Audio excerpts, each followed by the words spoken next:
Hi, my name's Antony Loewenstein. I'm the author of the new book, The Blogging Revolution. Last year, in about mid-2007, I travelled to Cuba, Egypt, Iran, Syria, Saudi Arabia and China to look at the internet in repressive regimes.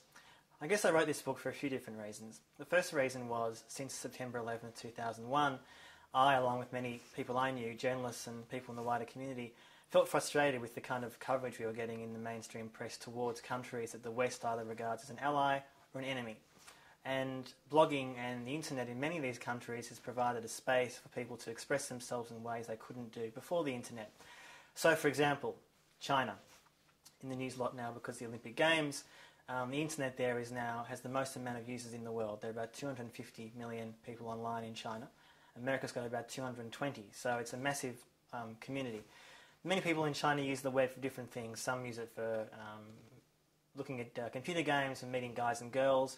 Politics is one part of that, and China also has a very extensive filtering process. So I wanted to go to China and speak to writers and dissidents and bloggers and people who are involved in the industry there to look at how the Chinese government over about the last decade has basically put in place a very, very sophisticated filtering process, assisted, unfortunately, by Western multinationals such as Yahoo, Google, Microsoft, Cisco, amongst many others. So the aim of that part of my book was to look at how in China, the world's biggest country, population-wise, they're dealing with a kind of revolution in terms of expression. That's the first point. And I guess also I felt that the way in which the Iraq War was another reason I wrote the book. Iraq War started in 2003, and it frustrated me a lot that we actually rarely, if ever, heard Iraqi voices, either for the war or against the war. And before the war, many people were for the war and against the war, but we often didn't hear those people. It was as if only Western voices were allowed to be heard. Often Western older men who were either based in London, Washington, Canberra, Sydney or Melbourne. So both before the war, during the war and now, years after the war has begun, I read lots of Iraqi bloggers, both in Iraq and elsewhere.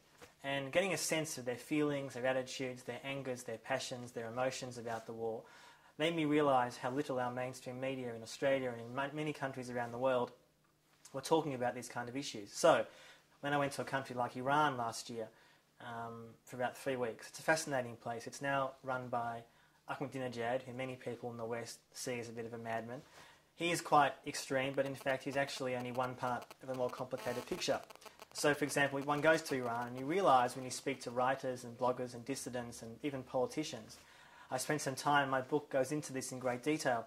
The former country's vice president, who's also a blogger, he was one of the first big bloggers in the country. And listening to him talk about the way in which the web has changed his country to the point where, for example, it's now possible with a lot of restrictions, and the internet is censored there a great deal.